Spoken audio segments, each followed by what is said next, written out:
amazing work that they have done. The Principal Secretary, State Department of Basic Education, Dr. Bello Kipsang, the Teacher Service Commission CEO, Dr. Nancy Macharia, the Chairperson, NEC, Professor George Magoha, the CEO NEC, Dr. Mercy Karogo, our esteemed guests from Uganda, South Sudan, South Africa, Malawi, Zambia, and Ghana. Thank you very much for being here with us. The NEC Council members, the Secretary General of the Kenya National Union of Teachers, Honorable Sosion, representatives of KUPPET, the Chairman of the Kenya Parents Association, the Chairman of the Kenya Secondary Schools Association, our colleagues from the Ministry of Education, from NEC, from the Teacher Service Commission, the principals that are here with us, our distinguished ladies and gentlemen. I'd also like to thank our friends from the media. Thank you for your patience this afternoon. Distinguished ladies and gentlemen, welcome to this brief ceremony at which I will release the 2018 Kenya Certificate of Secondary Education examination results. In doing so, we are fulfilling our earlier promise that candidates, parents, and guardians will proceed to the festive season knowing the results of the 2018 KCSE. I'd like to thank my two cabinet colleagues, Dr. Fred Matiang'i and Dr. Joe Musheru, who are involved in this process from day one and have been involved throughout. I'd like to ask you to give them a hand. They did an amazing job of supporting the process that we're involved in. I'd also like to thank the principal secretaries in the Ministries of Interior and of ICT, who also helped lead this process. I thank all the officers who were involved in the marking and the processing of the examinations for working round the clock to ensure that the results were ready on time. Ladies and gentlemen, you've heard that our teachers, who then transformed into center managers and later into examiners, were the real heroes. And we'd like to thank them very much for the amazing work that they did. I don't think it's easy for the rest of us to actually transform themselves, right, from one to another, right, from being the principal of a school, a teacher, to being the center manager, and coming to the containers in the morning, a very new innovation for me, but which I thoroughly enjoyed because of the company that I had so early in the morning at the opening of the containers. And then they finished with that and were ready to take on the next exercise as examiners. We are truly grateful to them.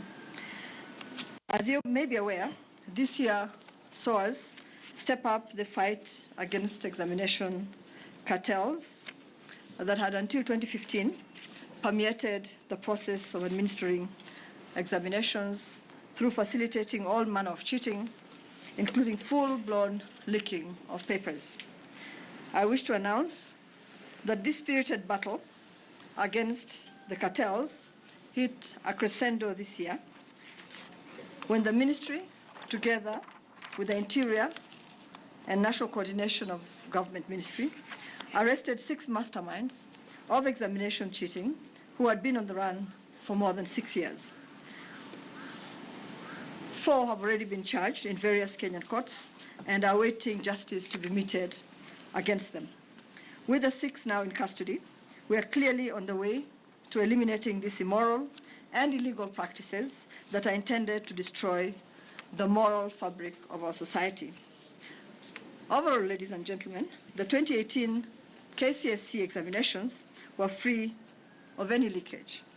There was not a single question or examination paper that was leaked to anyone before the scheduled start of the individual examinations. However, as you all know, in the course of the exams, we witnessed a number of centers where some examination officials engaged in attempted early exposure of examinations, as I will outline shortly.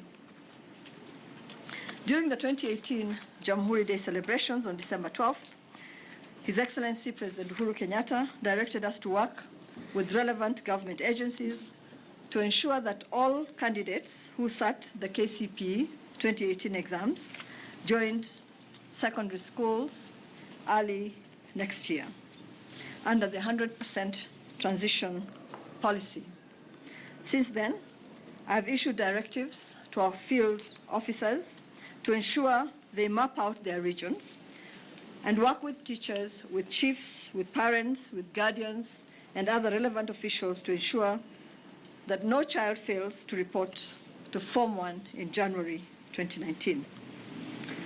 Distinguished ladies and gentlemen, for the second year, the ministry will continue supplying students with all core books. Candidates whose results will be released today have every reason to be more hopeful than previous cohorts. I wish to announce that the government has enhanced financing to over 150,000 TVET trainees at an estimated cost of 10.5 billion Kenya shillings. Currently, HELB is funding students in 74 TVET institutions and is expected to progressively increase funding to TVET trainees in all the 203 TVET institutions across our beloved country. I encourage more KCSE graduates to apply for admission in approved Ministry of Education TVET institutions. Coupled with our push for universities to enhance enrollment into STEM subjects as part of the efforts to build capacity to deliver the Big Four agenda, the TVET courses will produce the competencies we need to transform our country into a newly industrialized middle-income economy. I hope that based on the 2018 KCSE results, we can continue the recent trend of raising the proportion of students enrolling in STEM subjects in our public universities. This proportion rose to 44.8% in the 2017-2018 intake, up from traditional 20% intakes in previous years. Distinguished ladies and gentlemen, during the 2018 KCSE examination, there were 660,204 candidates who sat the KCSE examinations. Of all the candidates, 338,628 were male, while 321,576 were female, representing 51.29% and 48.71% of the total candidature, respectively. From this percentage composition, it can be concluded that we are consistently and continuously marching towards achieving gender parity in KCSE examination enrollment. We must keep up this positive trend. The examination, ladies and gentlemen, was taken in 10,078 examination centers across our country. A total 18 counties had more female than male candidates in the 2018 KCSE examination, compared to 17 counties last year. The 18 counties this year are Taita Taveta, Kwale, Nyandarua, Kirinyaga, Murang'a, Kiambu, Machakos, Kitui, Meru, Makueni, Tharaka Nithi, Uasin Gishu, Nandi, Laikipia, Elgeyo Marakwet, Kakamega, Vihiga, and Kisumu counties. A total of 1,499 candidates with special needs sat the 2018 KCSE examinations, compared with 1,407 in 2017. Ladies and gentlemen, the highest percentage of candidates registered in this year's examination was within the ideal age bracket of between 19 and 20 years, constituting 279,482, which is 42% of the total candidature. In 2018, the 2018 KCSE examinations, 14 subjects recorded a significant improvement in performance compared to 13 subjects in 2017. I'll repeat that. In 2018, 14 subjects recorded a significant improvement in performance compared to 13 last year. 12 subjects recorded a significant decline in performance compared with 13 in 2017.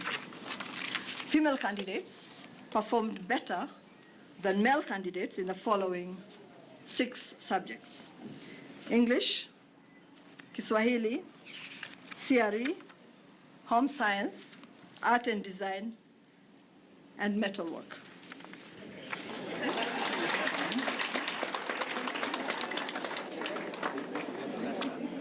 Yes, that made me smile as well. I think as women, we are truly getting there. Male candidates performed better than female candidates in 20 other subjects. Well, I think in support of the chairman of NEC, we probably should also clap for the boys.